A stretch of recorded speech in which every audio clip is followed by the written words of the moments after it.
সন্ধেবেলা কী খাবো করে চলে এলাম রান্নাঘরে, এবং রান্নাঘরে যেয়ে ভাবছি কী খাবো, দিয়ে মাথায় এলো আমার তো চিড়ে আছে, তাহলে চিড়ে ভাজা খাই। অনেক দিন চিড়ে ভাজা খাইনি। আগে মা করে দিত, খেতাম মায়ের হাতে, আর এখন নিজে করে খেতে ভীষণ মানে লাগে আর কি, মানে করে খেতে ইচ্ছে করে না, এই আর কি ব্যাপার। আবার নিজের জন্য, সবাই খেলে তাও ঠিক আছে।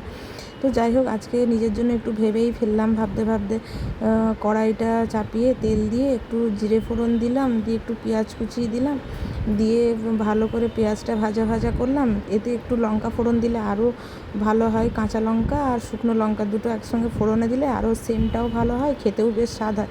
মনে হলো যদি মেয়ে খায়, আজকে তো মেয়ে টিউশন যায়নি, ওর কথা ভেবেই আর লঙ্কাটা দিলাম না। দিয়ে একটু লবণ দিয়ে দিলাম।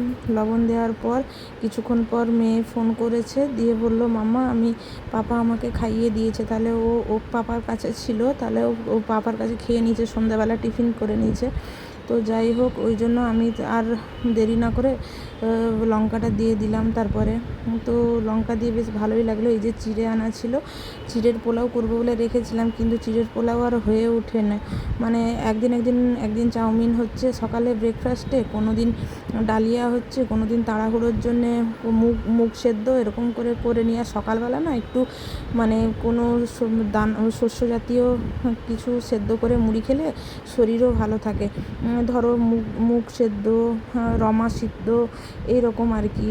তো যাই হোক, রাজমা সেদ্ধ, আমি এগুলো একটু বেশি ভালোবাসি। মটর সেদ্ধ, ছোলা সেদ্ধ দিয়ে এগুলো মুড়ি দিয়ে খেতে ভালোবাসি সকালবেলা। তো যাই হোক, এই চিড়াটা দিয়ে দিলাম। চিড়াটা দিয়ে ভালো করে নাড়িয়ে একটু ভাজা ভাজা করে দিলাম, একটু লবণ দিলাম, দিয়ে সুন্দর করে আস্তে আস্তে করে একটু ভাজলাম। আর আমার আমি না সেই ডাল যে চানাচুরটা হয়, ডাল চানাচুর খুব ঝাল ঝাল হয় খেতে। এই যে লঙ্কাটা দিয়েই ফেললাম অবশেষে। তো সেই চানাচুরটা ভীষণ ভালোবাসি খেতে অন্যান্য চানাচুরের থেকে। তো কে আমার মতো এরকম ওই চানাচুর খেতে কে ভালোবাসে অবশ্যই কমেন্ট করে জানিও, ঠিক আছে? তো আমার চিড়া ভাজাটা বেশ সুন্দর ভাজা হয়ে এলো, আর এই যে চানাচুরটা বের করে নিয়েছি। তো এবারে চানাচুরটা দিয়ে একটু বিট নুন ছড়িয়ে খেয়ে নেব। তো কড়াইটা আমার কেমন লাগছে অবশ্যই জানাবে। এটা আমার মা ভিশালে গেছিলো, সেখান থেকে মা নিজে নিয়েছে, পিসি নিয়েছে, আর মা আমার জন্য একটা নিয়েছে। মায়ের ভালো লেগেছে, তাহলে বললো আমার জন্য একটা নিয়ে। আর আমি পুরো সারপ্রাইজ হয়ে গেছি, কারণ আমি এরকম ছোটো ছোটো বাসন ভীষণ ভালোবাসি গো। আমার একটা স্টিলের কড়া, তোমরা নিশ্চয়ই ভিডিওতে দেখেছো। আর এই যে রান্নাঘরটা সুন্দর করে গুছিয়ে নিয়েছি, কারণ আমি একটু রান্নাঘর টিপটপ রাখতে ভীষণ ভালোবাসি। তো যাই হোক, আজকে একাই নিজের কথাটা একটু ভেবে তো খেয়েই নিলাম। তো এত সুন্দর টেস্টি হয়েছিল কি বলবো। দিয়ে তারপরে তো আবার রান্নাবান্না আছে, এই সব করতে করতে মানে সন্ধ্যাটা কাটবে, প্লাস মেয়ের পড়াশুনো সব দিকটাই সামলাতে হবে, তাই একটু তাড়াহুড়োই করছিলাম সমস্ত দিক। রাতের রান্না, তারপরে আছে কালকে রামনবমী, কিছু মানে বাজার আছে, সেগুলোও করতে হবে। তোমাদের দাদাকে লিস্ট দিয়ে দিয়েছি, সেই লিস্ট অনুযায়ী জিনিস আনবে। পুজো টুজো আছে, কালকে আমাদের নিরামিষ। তো যাই হোক, কালকে তো চিড়ে ভাজাটা খাওয়া হবে না, যেহেতু পেঁয়াজ পড়বে, তার জন্য আজকেই খেলাম। তো যাই হোক, আমার চিড়ে ভাজা কমপ্লিট। আর আমার একটা রান্নাঘরের নতুন জিনিস এসেছে, তোমাদের সঙ্গে অবশ্যই সেটা শেয়ার করব।